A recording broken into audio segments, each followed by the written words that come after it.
Hey, what is up, GCSE Maths kids? Let's go through the answers to my inverse and composite function questions from earlier this week.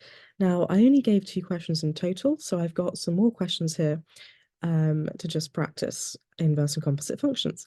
I am going to try and make this as unedited a video as possible, which means it might be slow.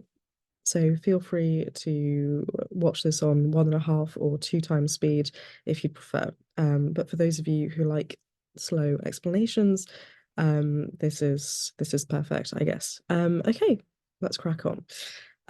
Inverse function. So this was the first question from earlier this week. So let's do it together. Okay, so let's crack on. Function hx is 3x squared minus 2 over 4. So what is h inverse of x?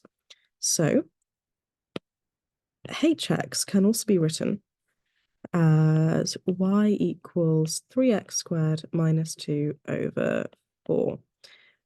Now, what we're going to do is we're going to swap around the y and the x variables to get x equals 3y squared minus 2 over 4.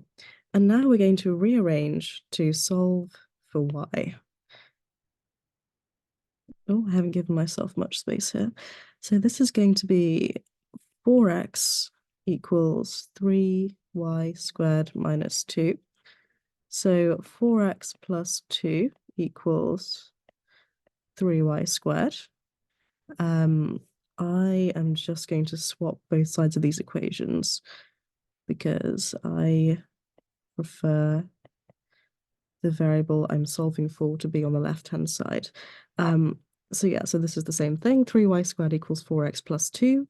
So y squared equals 4x plus 2 over 3. Move this up. That doesn't help. Let's go over here. So y is therefore going to be the square root of 4x plus 2 over 3. And this is our answer. So h inverse of x is going to be the square root of 4x plus 2 over 3. Perfect. So yeah, so inverse functions are really easy. You just have to write them out in this format of y equals the function, and then swap the x and y variables around, and then solve for y. Okay, so that was my inverse function question. And now I have 3 more questions for us to practice together. Ready? So let's start with this one here. So if the function of x is x squared plus 3 over 5 minus 2, what is the inverse of this function?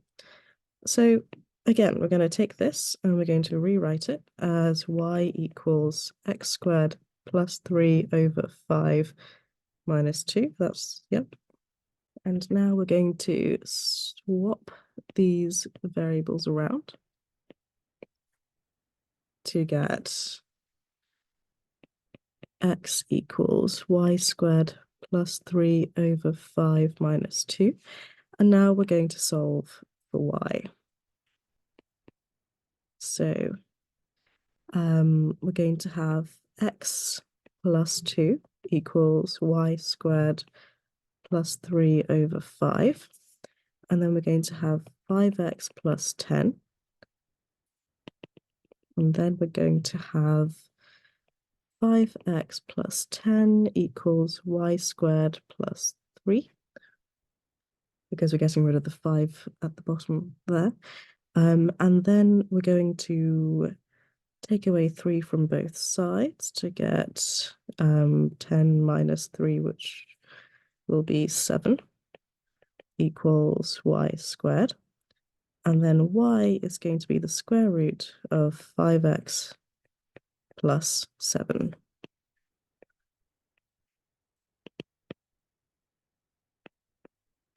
Yep.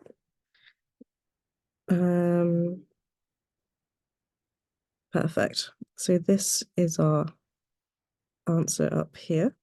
So the inverse of this function is going to be the square root of 5x plus 7. Perfect. Now let's do question 2. Function gx is 1 over the cube root of x. So what is the inverse of this function? So again, let's rewrite it as y equals 1 over the cube root of x. Let's swap these variables around. So x is going to be 1 over the cube root of y. And now let's solve for y. So we're basically going to swap the x and the cube root of y around by doing this. We're going to multiply both sides by the bottom half of this fraction to get x times the cube root of y equals 1.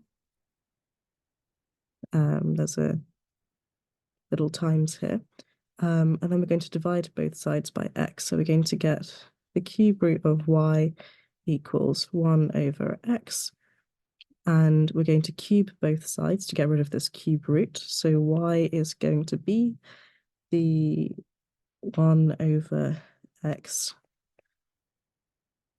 cubed, which is going to be 1 cubed is 1 over x cubed. So this is our inverse function. Oh.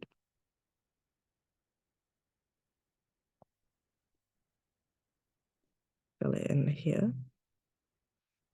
Inverse of x is going to be 1 over x cubed. Perfect. So let's do the last question here. Function hx equals 1 over x to the power of 5 plus 3. So what is h inverse of x? So again, let's rewrite this as y equals 1 over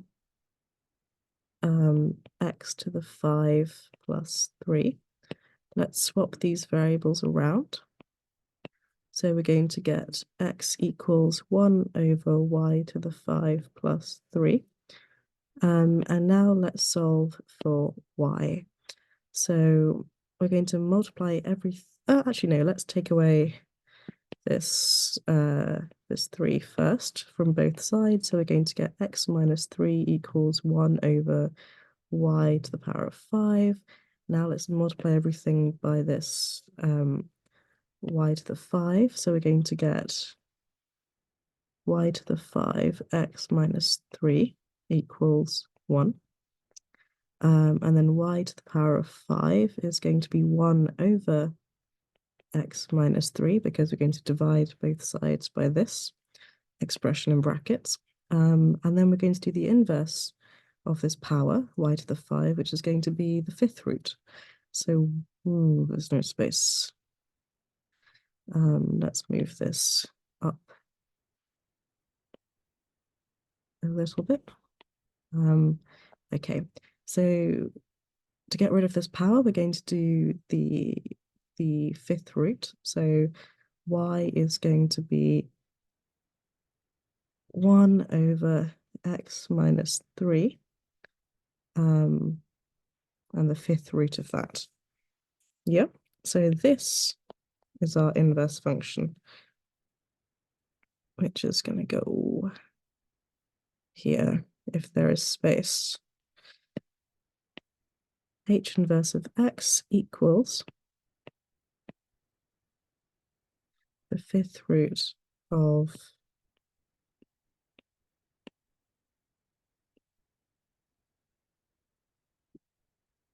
1 over x minus 3. Perfect. So those are all the answers to the inverse function practice questions that I've that I've come up with. Okay, so we've done inverse functions. Now let's move on to composite functions. So this is the question from the end of my shorts video. So function h of x is 3x plus 2, and function f of x is 4x cubed. So what is, question 1, function hf of x? And question 2, evaluate hf when x is 3. So let's do question 1 first over here. So what is function hf of x? Now, as I said before, the important thing with composite functions is that the function immediately next to the brackets goes first. So when we evaluate this, we're going to put the h aside, and then we're going to open brackets, and we're going to deal with function fx first. So function fx is 4x cubed. So here we're going to put 4x cubed in place of x. So now we're going to evaluate the second function, function h, which is 3x squared plus 2. And what we're going to do is we're going to put the result of our first function, function f, 4x cubed, into function h, which is 3x plus 2. So this is going to look something like 3, open brackets, 4x cubed, close brackets, plus 2. Does that make sense? So we've applied our first function, function f, here, and then we've taken the result of our first function and put it into our second function. So now we're going to expand the brackets and simplify. So 3 into 4x cubed is going to be 12x cubed plus 2. And this is our final answer. So hf of x is 12x cubed plus 2. Perfect. Now, what's the second question? Evaluate hf when x equals 3. So we know that hf of x is going to be 12x cubed plus 2. So hf of 3 is therefore going to be 12. 3 cubed, let me write it this way. It's going to be 12 times 3 cubed plus 2. So this is going to be 12 times 3 cubed is 27 plus 2.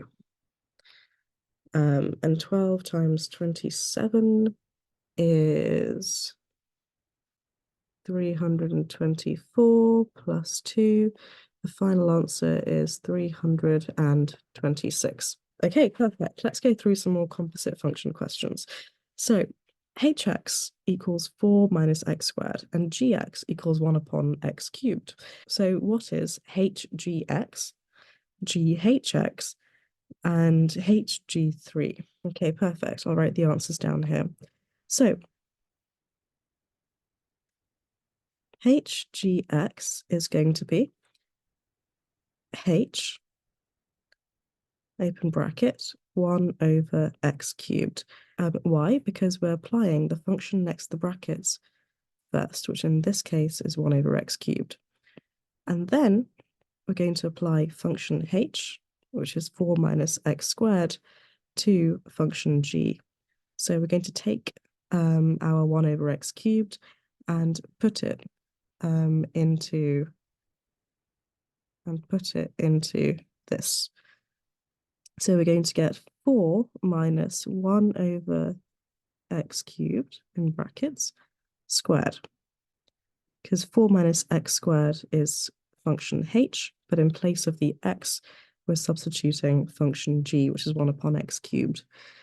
So when we evaluate this, it's going to be 4 minus 1 squared is 1, x cubed, to the power of 2, it's going to be x to the 6. Perfect. So now let's do question 2 over here. What is GHX? So in this case, we're going to apply function h first. And function h is 4 minus x squared. So g, open brackets, 4 minus x squared. And now we're going to apply the result of function h, which is this, into function g. So function g is 1 over x cubed, but in place of the x, we're going to do 4 minus x squared, and we're going to cube the whole thing. Yeah? So when we evaluate this, we're going to get 1 over 4, let's expand the brackets. 4 cubed is 64, minus x squared cubed is going to be 2 times 6, x to the power of 6. So function GHX is going to be 1 over 64 minus x to the 6. And this is actually a perfect example of how the order of the functions changes the outcome. So in this case, question 1 over here, we've got hgx, and the answer is 4 minus 1 over x to the 6. And in this case, question 2, we've got GHX, and the answer is 1 over 64 minus x to the 6. So very different answers because the order in which the functions are applied is different. So perfect. Question 3, evaluate hg into 3. So hg is actually this function here, hgx. So hgx is going to be 4 minus 1 over x to the 6, and evaluate hg3. So hg3 is going to be, we substitute the 3 in place of the x, 4 minus 1 over 3 to the 6. So that's going to be 4 minus 3 to the 6. I'm going to put this into my calculator. 1 over 729.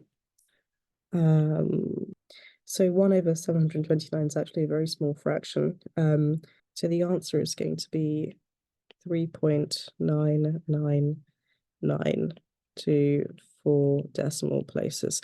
But yeah, perfect. Let's do one more set of composite function questions. So if fx equals x cubed and gx equals x minus 6, what is fgx? What is gfx? And evaluate fg5. So again, fgx is going to be, we're going to apply g first to function f. Or we're going to apply f to g. So we're going to apply f to g. So we're going to forget about the f and deal with the g first. So g is x minus 6. And now we're going to evaluate, and now we're going to apply f to function g by putting function g into function f. Function f is x cubed. So function f is x cubed, so this is going to be x minus 6 cubed. So when we evaluate that, so we can expand the brackets, x minus 6, x minus 6, x minus 6, and whatever the result of this is. If I were to do this, I would expand these brackets first and then expand that. But I'm going to leave the answer in this form because it's going to make my life easier later. So for now, function fgx is x minus 6 holding cubed. So now let's do question 2. What's gfx the other way around? So gfx, we're going to forget about g and put in function f, which is x cubed. And now we're going to apply the g to the x cubed. So we're going to take this and put it in here. So that is going to be x cubed minus 6, because you put the x cubed in place of the x in function g over here. So this is going to be x cubed minus 6. And that is that. Now, question 3, evaluate FG5. So for this, we're going to bring back FGX, which is here, x minus 6 holding cubed, and this is why I said I wanted to keep it in this form. And now we're going to plug in 5 in place of x, so we're going to have 5 minus 6 holding cubed. So 5 minus 6 is minus 1, holding cubed. 1 cubed is 1, but this is minus 1. So minus 1 times minus 1 times minus 1 is going to be minus 1. Perfect. So those are all the questions. I hope you found this video useful, and I hope you learnt or revised inverse of composite functions. And if you did, and you found this video helpful, please do hit that like button, subscribe if you haven't already, and please do share this video with anyone else whom you think might find this video useful. If there are any topics that you guys would like me to cover, please do let me know in the comments below. This channel is just for you guys. I'm trying to cover as many GCSE Maths topics as I can. So let me know if there's anything you want me to cover that you're struggling with in maths at the moment. Anyway, thank you all for watching, and I will see you next time. Bye for now.